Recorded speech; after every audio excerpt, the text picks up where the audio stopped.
Coulombe.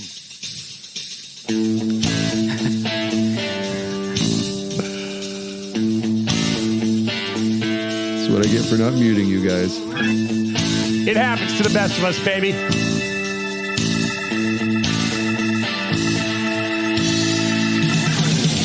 Hey, welcome everybody. I'll bet you listened this loud mouth. No, you didn't. This is the American Car Classics radio program and podcast. I said it all in one breath. I'm Kenny Scofield, and sitting next to me today, Andrew Coulombe. Pleasure to be here. Great to have you, man. Great to have you. He's going to be a new co-host. We're going to try to get me to shut up a little bit, and Andrew's going to talk a little bit more. Listen, we've been gone for a couple months. We've been setting up a new studio and putting together a new format on the show. Bryce is with us behind the desk there, running everything as always. And he and Andrew have sat with me, and we've worked together to try to come up with something a little bit better, a little bit different. And I want to say that we want to take this a little bit more nationwide. And nothing to the Florida folks. Hey, you all are so steady and so strong. Talk to Phil and Billy and John out at the AACA Father's Day Car Show at the Elks Lodge, and they all know that our grounds, our roots are here in Vero Beach and in Sebastian and in Brevard County as well. But we want to try to take the show, and not necessarily to a bigger, higher level or anything else, but we want to just change it up a bit.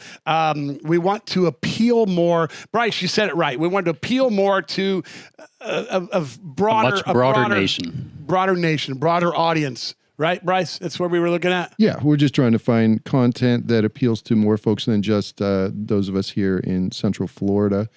And so we're going to try to do that. So yeah.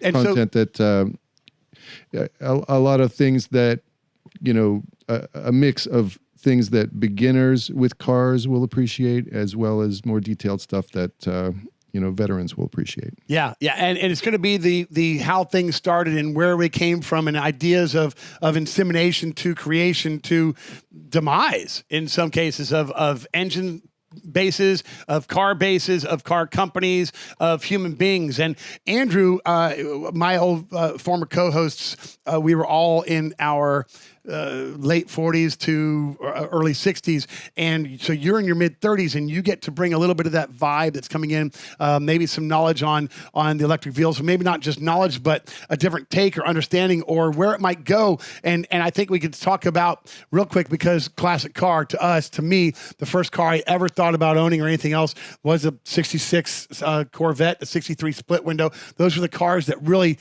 got a hold of me when I was young. And my dad was showing me these big things with 27-inch wooden wheels and everything. I didn't have anything to go for it. And now they're talking about producing an electric Corvette. Well, they're producing an electric Corvette. Right. And this is going to be a first year of it coming out. And I don't know what person really wants to go out and buy like a first year car, but the whole EV in a Corvette, I don't know that this is more of a mid-30s tech guy that's going to buy that, or if it's going to be more of a 65-year-old guy that's got his money and always wanted a Corvette but never bought into that $80,000 gas thing, and now he's kind of liking the EV life, and maybe it's the best of both worlds. What do you think about that? Yeah, I think it's going to be kind of split, because you're going to have people that are young that want to show off and they want to have the newest of everything. So they get to bear all the upfront costs of any potential problem that it's going to arise. So basically, in the first years, you're always going to have a problem with the vehicle, or many problems depending on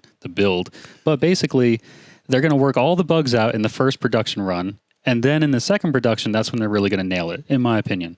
I think maybe not the first run of these electric Corvettes, because we'll see how it goes. Because other than the EV Hummer, what else do they have going on? A bunch of hybrid stuff, right? Yeah. I mean, the Chevy Volt didn't take off very well. Nope. And that was still a hybrid. But we've got the Mach-E now. We've got so many other electric cars, not just from Tesla, but really Mazda. I mean, Volvo, BMW, Mercedes, they've all come in and got something going on electric-wise. I'm just, it's very fascinating to me how much investment they're making when we just don't believe that the infrastructure is going to be there to sustain it and hold it and do it. And all the problems within the world, getting things from China might become kind of tough here soon. And boy, we got a whole nother thing going on. But this is what we're looking at trying to do, and just get the whole realm of everything, and light a little bit of a fire under some people that are maybe skeptical of this and not sure about that, or where did this start from, or how did this get here and evolve, and where do we think it's going to go from there? So I want to introduce Andrew to everybody, and I met Andrew because I put an ad in Marketplace for a transmission out of a Silverado, and Andrew, you called and came in, and I met you here at Dolphin Auto, and you got to talk to me and tell me that you already have a following on YouTube, that you've got a channel, $1,000 Car Guy. That's correct. And what is your automotive? Where'd you get into the what? Well, I guess the easiest way to explain it is, growing up, my dad always had a bunch of vehicles, all for different purposes. We grew up on a ranch, essentially, and with New England style weather, we had snow and sleet and beautiful days, all that. But anyway, we needed plow trucks, we needed work vehicles, we needed daily drivers, everything. And nothing was ever purchased new, which meant everything was going to break down and you're going to have to work on everything. So I picked up cars pretty early. I mean, I had a moped to start. So started on 2 wheels, and then quickly evolved as soon as I could to a car. And the first car, Dodge Daytona, not the good one, 1989 Dodge Daytona. Had to do a motor swap in it just to become my first driver. So learning how to work on my own things, knowing that I was always going to be cheap, was essential. Love it. Love it. And then the $1,000 Car Guy, what made you come down here to Florida and want to talk about trying to buy $1,000 cars to what? Make money on? Yeah. So originally, as probably anyone watching this knows, that YouTube is the second most popular search engine on the planet behind Google. Okay. So if you're going to look up how to do something, whether it's plumbing, electrical, or automotive, YouTube's the solution to that. So I thought, if I'm going to be doing the work anyway and repairing my old junk cars, why don't I just record it once, and then I can release it to YouTube, potentially help a bunch of people, and also make a little bit of money on the side. Right. And you did something with an LS in a Ford or something, didn't you? Right. So my buddy and I, Leon from Leon's Garage Adventures, assisted quite a lot in this build. I mean, this was in total, say 13 or 14 part build, showing taking a Ford Festiva, 1990 Ford Festiva, cutting the floor out of it and placing it over top of a 1990 Mazda Miata, which we had swapped a LS into. And once we got everything situated correctly and it was able to putz around, it didn't make enough power, apparently, thanks to my buddy. And he said, we got to turbo this thing. So it's currently blown up, but if they want to watch more up-to-date videos about it and rebuilding it, because now we're moving from a 5.3 LS to a 6-liter LS and then a new, bigger turbo, they can watch that on $1,000 Car Guy on YouTube. That's awesome.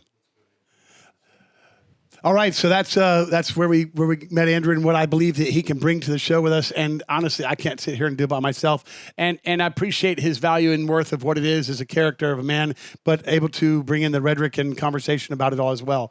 Our second segment, we're going to cut to a break here soon, so we're going to come back with John Kraman. He is the voice of Mecum, as everybody knows. Mecum Auto Auctions is coming into town here in Kissimmee starting tomorrow, Thursday. Well, this show may not even air till Friday, but Thursday through Sunday the 9th, they're going to bring 1,500 cars and collectibles through in 4 days, and it's going to be a great event, so we hope people will go out there and enjoy that. It's $30 at the door. The advance tickets are gone, so we'll do that when we come right back from this break. All right, everybody hang on. This is the American Car Classics Radio and Podcast.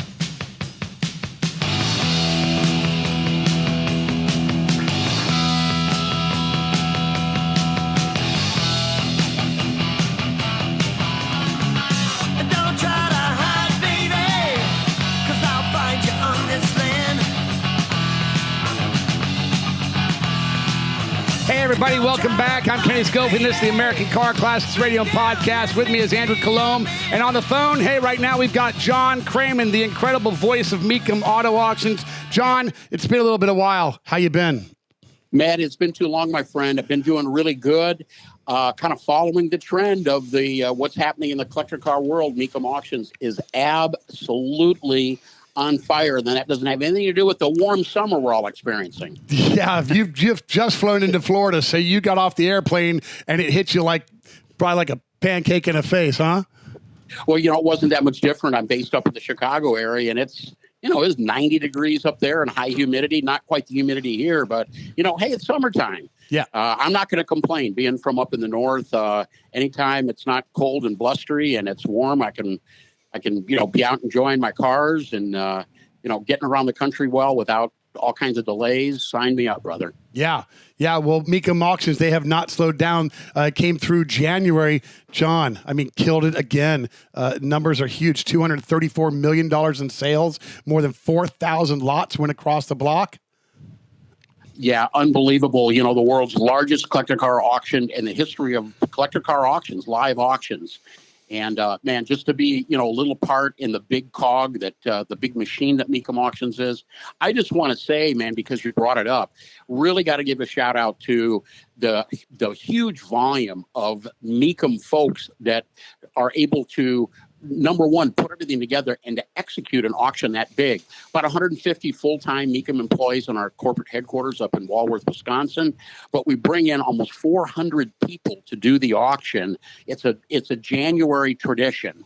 And it has now grown over the years to be by far the world's largest collector car auction. And each year we continue to reset the bar, more cars, better cars, more collections, and ultimately bigger results.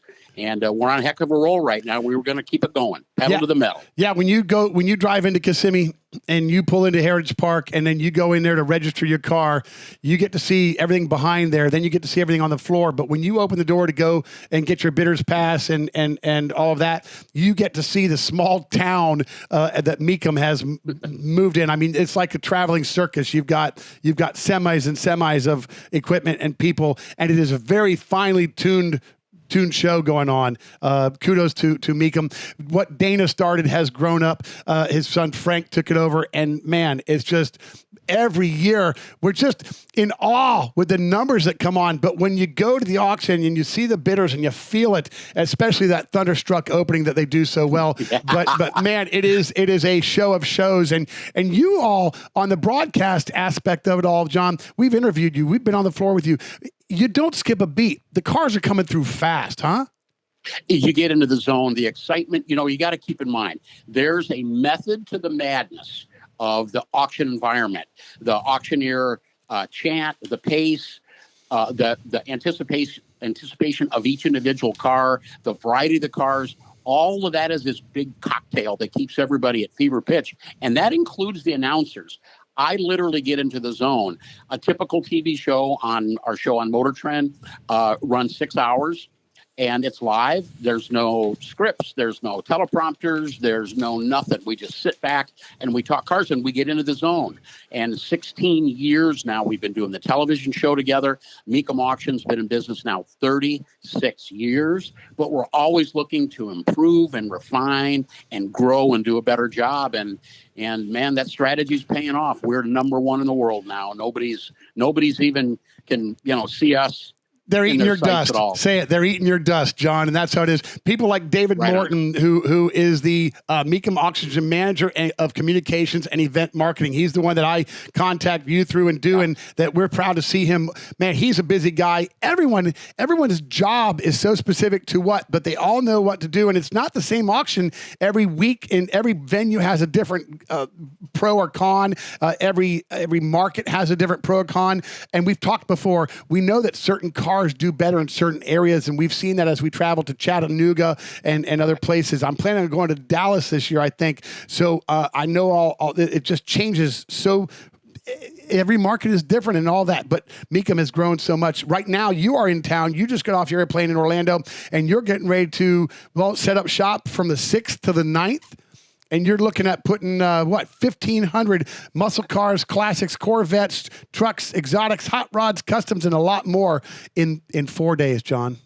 Right. And there's a good story behind that, because when we set up the Kissimmee Summer Special, now we're in our 3rd year in July, more about that in a moment, our target was 3 days and 1,000 cars. Well, about a month ago, we blew past that 1,000-car target. So it's like, what are we going to do? We don't want to turn away any consignments. So we added the 4th day, July 9th, Sunday. We added the 4th day, and we're going to end up with that 1,500-car target. It's unbelievable, the momentum and the interest in this auction. Of course, the momentum from Mecum Kissimmee, January, spilling over here into the summer.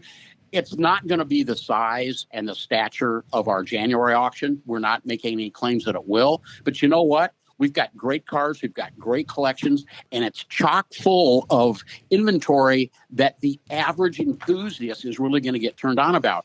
Entry and mid-level collectibles are very well represented at this auction. Somebody's got $20,000, $25,000, $30,000 as a budget. They're going to have hundreds and hundreds of great choices to choose from. Now, we got some high-end cars too, but it's just amazing. Good. Andrew has a couple quick questions of his own. Andrew, if you want to ask him and see if he's familiar with any of that, or do you want to? I'm actually most curious about the price of Roadrunners right now, because I've been trying to get one for years, and they were always unattainable, above 30, 40 grand, and the Superbirds were always just way out of the park. But I was wondering, what is the average, maybe not restored Roadrunner going for? I'm talking like 68 to 70. Yeah, we're talking 50-year-old plus automobiles, and they're not all created equal. Some are original. Some have had some level of updating. Some are fully restored. Some are mint original. Some look good on the outside, but the trunks are all rusted out.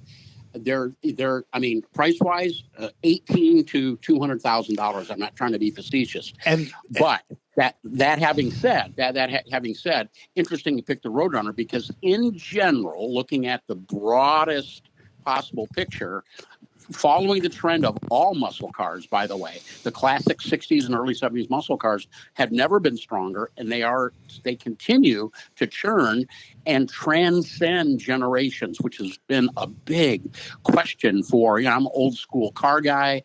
For 20 years, people are saying in 5 years, this market's going to be over with. Well, guess what? It's 20 years later, and this market's never been hotter. And it's a slightly younger demographic. And when I say younger, I'm not talking about 20, 30-year-old kids. They don't have any money. They have desire. They have no money. 50 years old. 45 to 50 is kind of the entry-level collector car age group based on the information we get from our bidders. And you can see that if you watch the show, you can clearly see that the 70, 75-year-old guys aren't the guys buying anymore. Those are the guys that are kind of winding down, selling great cars, selling great collections. And there's an eager market. It's kind of surprised a lot of us. There's an eager market waiting to snap it up. And unfortunately for you, my friend, the Roadrunners have got caught up in that. They're not going to go down in price. They're only going to go up. The Superbirds, same way. And it all depends on the specific car. That's the problem. So you're telling me I need to set my sights on a satellite and just make a clone. And there's nothing wrong with that. And there's nothing. But John, he just learned what it's like to ask John Kraman a question, because Andrew, John is the encyclopedia of how to say a speculation or an assumption or whatever on a car. John, you're just gold, man. You're just gold. So, Andrew, I'm curious, brother. What's your age? I am currently 35. Had to think about that. Soon I'll be 36. Yeah, good. Love it. Well, I think that's great that you're representing. I do a podcast with a Mecum staffer. His name is Matt Avery. Matt's in his late 30s. And between him and I, we kind of cover both spectrums, the yin and the yang of the collector car. And we're talking about everything from A to Z, late model Porsches and Ferraris, all the way down to pre-war classics. And we both bring a different kind of a perspective. We don't disagree with each other on anything, blatantly, but we bring a different perspective to it. And I think, Kenny, for you at the show, I think bringing in somebody to kind of represent, a bright-eyed, wide-eyed enthusiast, but yet doesn't have the years of seasoning is step in the right direction. Yes, sir. I thank you so much for that. I think that when we met Andrew, the first time I met him, I was selling a transmission out of a Silverado, and he found me. He lives right down the road. He's already got a YouTube channel with 12,000 followers called $1,000 Car Guy. Yep. So he's already established and doing his thing. And I knew that him coming in just after the first time I met him, I called him up months later and said, "Hey, man, I want to talk to you about this project and see if he'd be interested." And here we are today. So, no, I felt him right out of the box, and the way he comes new school. They're all, John, they're so tech savvy, and they read so much stuff, and just he's great. So we're tickled pink. Good deal. Well, we'll have some fun here All right. on the show. I've got to ask Andrew before we get going. Yep. I've got to ask Andrew a quick question. The $1,000 car thing, was that somewhat inspired by that song by the Drive-By Truckers? No. Okay, write it down. And after we're done, just for grins, a band called the Drive-By Truckers do a song talking about $1,000 car. Now, at the That's time the theme that of the was song. written, did it mean something different? Because right now, $1,000 cars is basically nowhere around here. Nowhere. Well, it's pretty much, and the song's probably 15, 20 years old, and it was pretty much nowhere back then. Okay. Wow. And John, It's what is kind of a parody? It's a little bit humorous and a little bit more realistic. The theme is don't buy $1,000 car. Take that money and buy a guitar, and then earn the money to buy a better car than that. Love that. I'm sure you can find. I don't know the name of the song, but I'm sure you could very easily quickly we'll find it on YouTube. We'll find it. But listen to it just for grins. What is the name of your podcast, John? The name of the podcast is On the Move. I'm sorry, I didn't know about it. Yeah, On the Move. We've done about roughly 115 podcasts so far. If you just go to Mecum.com, it's right on the homepage. You can click right. Usually it's on the lower right hand, the On the Move podcast. That's great. It's nice and easy sometimes to we find. have guests and sometimes we don't. We've had Garlitz and Don Prudhomme and a bunch of different people over the years. Richard Rawlings and Mike Wolf from American Pickers. Pickers, yep. Yeah, I mean, we've had a bunch of really good guests. Sometimes we don't have a guest. We just kind of, but we, check one out. They're car themed, and there's, Mecum is our quote unquote sponsor. Yeah, we have people like Corky Coker and Jeff Hammond, and then we've done somebody else too, Mike Hill or Mike Hall from Rust Valley Restorers. So yeah. So we do that as well, and it's a lot of fun. But well, John, the lot number F35, it's that 75 BMW 2002. Right on. What are you thinking that's going to go for? Do you think that's something that could be affordable to someone in the younger market?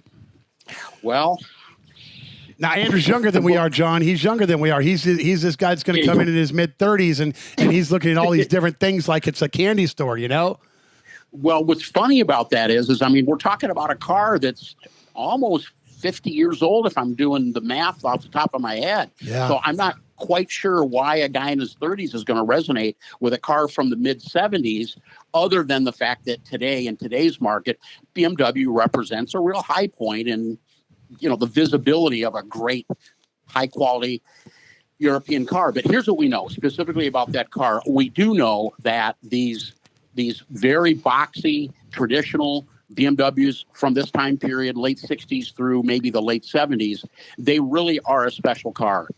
Well, I know something that would interest me about this car is the fact that I know it's lightweight.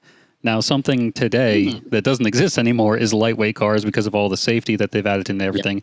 And that's wonderful, but the problem is they get heavy. And then they need bigger motors because they're so heavy, they got to lug around all this weight. And everyone's always going for a new 0 to 60 record. But for me, I love driving a light, simple vehicle. And usually that means going back in time to get something because I just can't get it in today's day and age. Interesting. Well, that's a good point. The fact that this 75 BMW 2002 is also a 5-speed manual transmission, which we know today's automatics, whether they're a dual clutch or traditional slush box, they're very efficient and they're quicker accelerating. We know that than a 3-pedal old school manual transmission. But the fun to drive factor, a light car, a peppy 2-liter inline 4 that'll rev to the moon, a 5-speed manual transmission, really crisp handling, not a lot of body roll, decent brakes, not world class, but all wrapped up in a package that's going to turn some heads, will have some appeal. These cars do have a bona fide cult following right now. Oh, absolutely. They do. And anybody can go to the Mecum.com website and, punch in lot number F35 and take a look at this car that we're talking about. It's got kind of a light resto mod kind of a personality to it, like kind of a little road racer vibe going on. Yeah, it looks like it's lowered and maybe got some fender flares on it. All true. And that's a trend, and that's kind of a thing with these cars. These cars were very popular in road racing back in the day, very popular today in vintage road racing. This particular example takes that vibe, that personality, and it puts it into a really cool street car. Big question is, what's that car going to bring? Now, if we were talking Camaros and Mustangs and Corvettes and things like that, we have a lot of comparables. This one's really one of a kind. No real hard comparables. If I got to shoot out a number, I'm going to go ahead and say maybe somewhere in the $30,000 to $40,000 range. What do you guys think? I just held up 35,000 because I really felt that's right. Oh. Right about, because it's a cool looking car, and it is nostalgia. It is history. It is, we saw these cars and they didn't mean anything to us, but they certainly do now.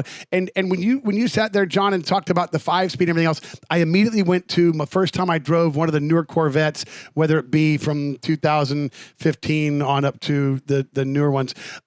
When you get into the 8-speed transmissions, I never even felt it shift until third gear, maybe fourth gear, and I'm already doing 100 miles an hour. It is such a different beast than this car, the BMW. I mean, just, shifter in your hand, you can feel it going from one gear to the next, and you can hear every bolt trying to hold on for its life. Just cool cars, man. Kenny, we've got a friend of the show named Tom Gore who's got a car in this one, don't we? Yeah, John, Tom Gore, we've talked about him before. He is right here in our neighborhood, and he buys some cars and finds them. And John, they're still out there and stuff. He's got lot number T130 going off Thursday. This is probably going to be around 2 o'clock in the afternoon. He scored out of West Palm Beach. It's an original New York car, an 87 Buick Grand National TWE4. 36,000 original miles. That's incredible. Oh man, yeah. Well, talk about an A-lister, and when we start talking about cars, the high-profile cars from the 1980s, I mean, that one goes right at the top of the list. The New York factor can be good or it can be bad. Yeah, the bad part is that it's been driven in the winters and the salt up there. But my guess is with the low mileage, and this was a specialty car back in the day, it probably was not subjected to that. What a strong market. The 80s, whether they be Fox Mustangs or the F-bodies, which are Camaro and Firebird variants, have never been hotter. More and more interest, just churning by the day. Sounds like a sales pitch. It's not. And those turbocharged V6 Buicks, they are the A-listers. They literally lead the charge. Yeah, we've saw them peak and come back down a little bit, but they have come back up and they're holding their own. And trying to find one is next to impossible, yet alone one that you can turn around and make some money on.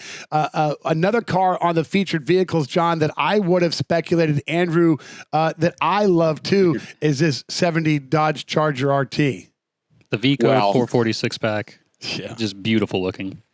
Yeah, just one notch down from that Hemi. That V-Code 440 is that 3 Holley 2-barrel fed 440. They're 390 horsepower. But you know what? That doesn't really tell the story.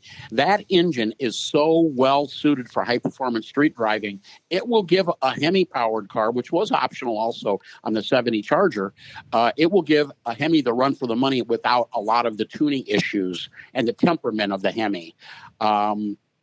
Great car, cool color, Hemi orange in color. And of course, there's another car, very significant car, the Dodge Chargers. We first saw them in 1966.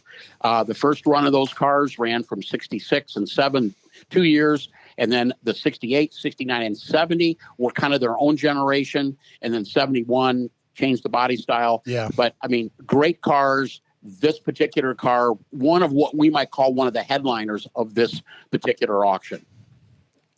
I mean, what was the lot number on that one? That one is S199. Yep. Yeah. That's going to go Saturday afternoon. Which is when I'll be there. I hope to bring Andrew out, and Andrew has not been to a Mecum auction. No. First ever. time. So we're gonna pop his cherry this Saturday and have him come out. And he said, "What's my role gonna be? What do you want me to do?" I said, "Enjoy and make sure your phone battery is charged up." Yeah. And he said, "Okay, I can do that." Yeah. John, you're going to want to take lots and lots of pictures. I'm glad that you mentioned that you guys are coming out to the auction. We want to make sure that everybody understands, everybody listening, that this is not all about the buyers and the sellers. Nope. Spectators are gladly encouraged to come out to the auction. You can buy tickets right at the door for $30, Osceola Heritage Park. Kids, bring them along. 12 and under are free. The gates open every of the 4 days, July 6th through the 9th. Doors open at 8 o'clock. The auction will begin about 10 o'clock, and it's a variable time, but it'll be roughly 10 o'clock, 10 a.m., and go till maybe around 6 o'clock. We can't give a hard end time because it depends on the flow of the auction, and each day will have a different number of consignments. But a lot of people call it the best car show that they've ever attended, and I just really wanted to reinforce the public is welcome and encouraged. We can go right back to the Mecum staff, the vendors, the food, the every display. There's somebody to talk to and something written about a car on the buy sheet, and everywhere it's just, there isn't a dull moment there. There isn't a bad aisle of cars to look at. It's just eye candy and personable people from the second you walk in until you're tired. You drag a kid out in a stroller that's already asleep, and it is just it is the greatest show on earth. So, well, I'm really, once again, really glad, Andrew, that you're going to be coming along. I'd love to talk to you guys at some point post-auction and get your take, Andrew, on what you thought about the auction, just your overall thought of the auction, the excitement, the cars, like to hear it firsthand from somebody that's never been before. Yeah. We're old pros at this thing. So it's interesting we know because, what it's all about. I mean, I've been watching them on the television for years. I remember watching them with my dad, who's also into cars. Nice. And, just watching the trends year after year as prices just kept going higher and higher. And he's looking like, well, I don't think it's going to happen anymore. But then watching the market dip sometimes makes you think that you're going to be able to get in. But it's watching a vehicle come up that I've seen before and just the numbers astonishing me. Like, some things I think go for an absolute steal. I can't believe some of these like perfectly restored trucks, and they just don't bring the big numbers, and I don't understand why. It's just the magic of the auction, I assume. John, 2 years ago, I saw a Dodge Dart GT go through for $18,000. I mean, sometimes they're just cheap. And you look at them, they're good cars, and you wonder what was somebody didn't see in this, because sometimes at the beginning of the auctions you'll see a Mercedes or something go through that you didn't think was very much, but to somebody else it was, and that just went crazy. I guess that's what's so important about going to the auction. That's you right. might get a great deal. What a line! That's absolutely right. Well said. Roughly, this is a rough rule of thumb, but about maybe a third of the inventory is pretty predictable. Cars are going to bring within maybe a range that all of us kind of think it will. And then roughly a third of the cars are going to bring more. And then a third of the cars aren't going to bring what we thought. It's just the dynamic of it. And those cars that bring more money than you might think typically, it's because there was people there that maybe came to buy that specific car. It's a car they had back in the day when they were a kid, or the car they always wanted, or maybe in a car that they've recently realized is something that I got to have. And they come and they travel the auction. They're not going to let a few extra dollars get in the way. That's part of the excitement of the auction. You never, ever know what it's going to happen. I just got to say, our pace, you ready for this? When I started doing this, and we started going on television back in 2008, we were scheduling 25 cars an hour. Now we're scheduling 37 cars an hour. Wow. So, I mean, these cars are up there, less than a couple minutes per car. Yes. So it's ever changing. It's rapid fire. It's a super fast pace. You better be ready to bid or you're going to miss out. That's right. And as we ramped up the speed, it's let us run more cars. It's put more cars in front of the bidders, and it's helped compact our days a little bit, because there's certain days we're going to run 400 cars in one single day. Right. Wow. Right. All right, John, real quick on a wrap up, and I appreciate you so much for always being a friend of the show.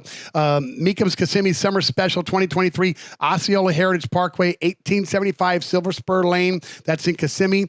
Tickets are going to be $30. 12 and under is free. Gates open daily at 8. Real quick, tell me about a TV schedule. Do you know it off your head? Absolutely. We're going to be 12 hours of live television, both on Motor Trend TV, on your cable channel, or Motor Trend Plus if you're a streamer. And we're going to be the same schedule on Friday and Saturday. We're going to be noon to 6. That will be Eastern time. And it is totally live. You can't make it to the auction. Tune in. Another pro tip or insider's tip: you can always dial in Mecum.com, and you can watch the streaming gavel to gavel auction from the first day of the auction to the very last vehicle. There's no commentary from myself and my compadres, but it's a great streaming service. You hear the auctioneer, you see the cars, you see the description, you see what it sells for, and that is 100% free at Mecum.com.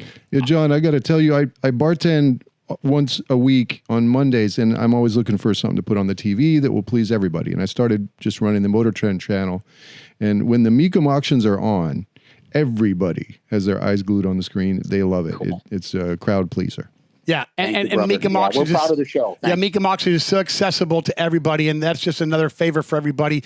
It's not hard to find. So, John Kraman, can't wait to see you on Saturday. Thank you so much for coming on and being a part of the American Car Classics Radio and podcast. As always, take care till then, right? Yep. I can't wait to meet you, John. All right. Same here, guys. All right. Be safe out there. Thank you. God bless. Bye. All right. Hey, everybody, we're going to go on a quick break. We'll be back in a couple minutes. Listen to this on your way out. So we're not- it's not- Coming at you like a ball of fire. You better let me be. And coming at you, a wings of desire. You better pin up on a chain on me now. I'm on the tail now, baby. And nothing you can do. I'm coming to get you. All right.